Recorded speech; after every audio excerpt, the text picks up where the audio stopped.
really lit up because I'd always heard lectures, etc., but sort of never really got into it very deeply. And until one gets into asymmetry and asymmetric catalysis, etc. Do I remember right that in the early years of your research, you had somehow a big supply of C13 labeled CO that you were using for all kinds of exchange reactions that other people were not doing? Yeah, we learned to make regioselective metal carbonyls labeled in carbon-13 CO. And in fact, I wanted to mention a paper, my inorganic publication that has the most hits is a little note that I published with a second-year undergraduate at Tulane. And that was making metal dye-substituted metal carbonyls with amines that were fairly labile so that you could make, and they started out in the cis configuration, but you could make mixed phosphine amines that were cis or trans, and then you could dissociate that second one and replace it with a carbon-13 CO stereoselectively or regioselectively. And that paper has got nearly 300 hits over the years.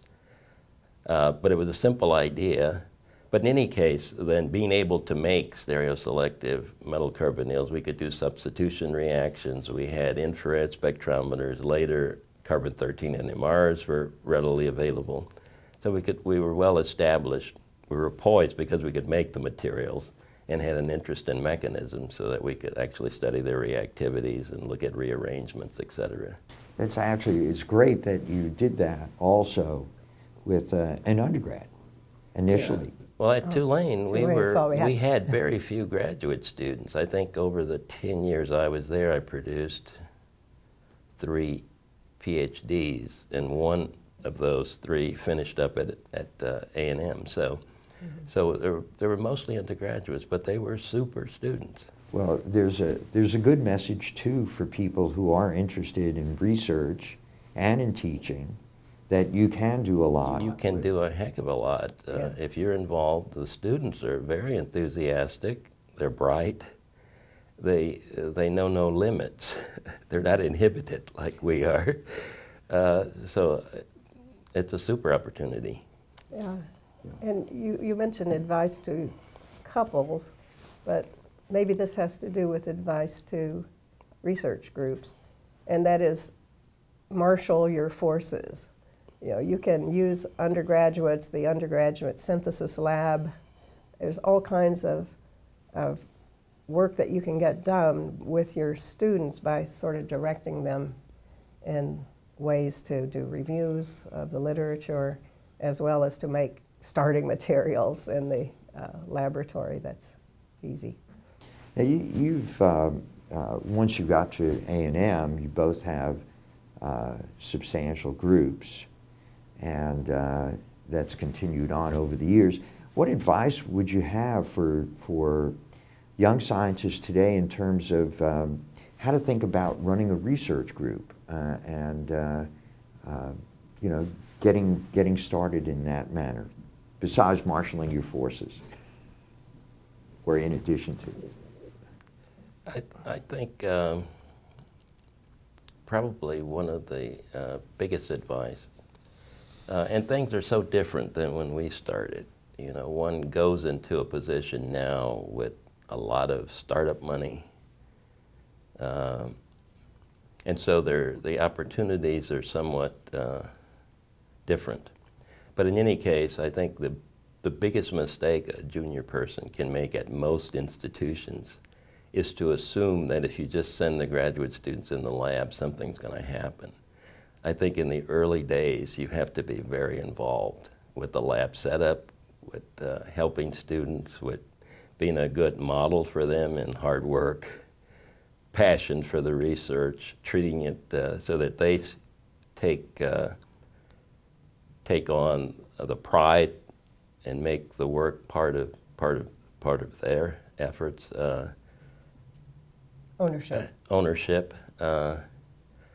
Also, they should start thinking then in terms of careers as opposed to jobs. I think students sometimes think of chemistry as a job, and I think a real chemist think of it as a career. So so there's a lot you can do to encourage students to be passionate and to work hard, etc. And also, I think it's good to think of them as colleagues more than workers, because that really establishes them then as scientists themselves, and treat them with a great deal of respect. Expect a lot of them, but treat them with a great deal of respect as well. Yeah, it's a real challenge and talent to be able to stimulate the word that you used, Marcetta, was ownership, student ownership of a research project and how they become colleagues rather than just students. And this is very important. You know, sometimes we say we aren't trained to manage a group. We aren't trained to be managers. We're trained to be scientists. But I think being trained as scientists is the best way, because each of those students are different, and or postdoctorals or whoever we're working with. And so we do have to look at the project, look at our overall goal, and make sure the student understands what their part is in achieving this. Of course, we're always working in this, you scratch my back, I'll scratch yours. They work hard for us. They help us with our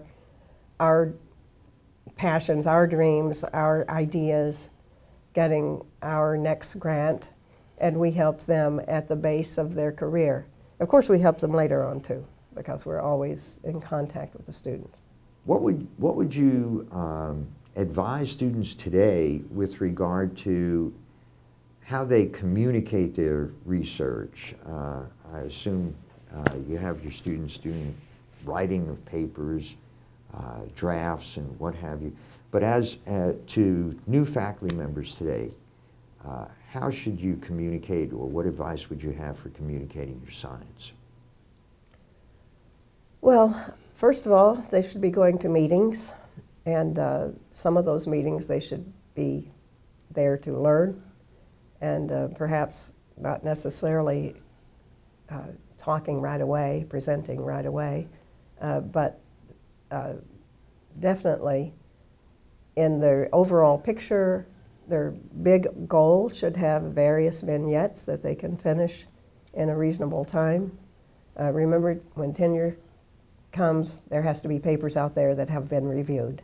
So in putting together their research projects, their research goals, it should be something important, something significant, but within that, select out the small parts that can be finished. Always completely, as complete as can be at this moment in time, but don't feel that you have to write 20-page papers. Get something finished. Do you think that there's too much of a driver today with regard to application rather than fundamental science in the work of people, or how they're framing what they're doing? Yeah, for me, it's never been an issue. I've always not had a conflict between doing fundamental science and seeing an application. But I think, yes, one should be careful then to choose an application for which they're not capable of making very fundamental contributions. You know, as things go in and out of fad, one has to be very careful that they have the expertise and the ability to make serious contributions to those areas prior to worrying about the application. Being always involved with catalysis, etc., there's always been a direct link to some application. And that's become more prevalent in my research now with green, sustainable type chemistry that we're doing. But I think there needn't be a real conflict. I think that's an important point that you just raised in terms of choosing an area or choosing a problem for which you can do both fundamental science and have the potential application, and that the two can feed off of each other well. How about funding today? Well, you know, the traditional way is to have the good ideas and to write the good proposals to the 3 or 4 major funding agencies. I think connected to this is the network that the young person might be developing as they choose projects within a community of scientists. Again, not repeating everything that's in that community, but finding their niche and getting to know people, developing colleagues, developing collaborations perhaps, but certainly developing a network of people that you can talk to. And this will help in the maturation of their ideas. And serious collaborations can be greatly helpful. I have a serious collaboration with my call in my department, and that is very good for both of us, I think. In my early days, I had Jack Halpern sit down with me, and I went over my ideas, and he encouraged me. And that was a mentor type thing that gave me confidence in writing proposals. I think the elegant experiments will always be honored with dollars. So whether it's, you know, strictly applied or not, if there is a need for something to be done that will make science progress, that will be honored, rewarded. Hope it's true for the elegant ideas. Yeah. Before the elegant results. Yeah. Don, Yeah. your thoughts? Well, I think, you know, certainly I've seen what a community can do for you, because it was very late in my career that I got involved with the polymer community. And it takes a little while to get accepted. I mean, when I submitted my first paper to macromolecules, it did get accepted, but it was a little bit rockier than normal because I was sort of entering a new area. But the community has been very welcoming and have taught me a lot. At the same time, I think, and this might be an issue with young faculty, often they're a little bit inhibited about taking a lot of mentoring from their colleagues because they're worried too much about their colleagues being judgmental. So they often are not as interactive with their senior people as they probably should be. I think we can give good advice. But I think what Marcetta said about the community is extremely important. I have a very supportive community in this polymerization community. Chisholm, Coates, Nosaki, Lou, all over the world we interact. And I think it makes it fun because we're competitors, but at the same time, we're friends and we're scientists with some sort of a common goal to solve major problems. And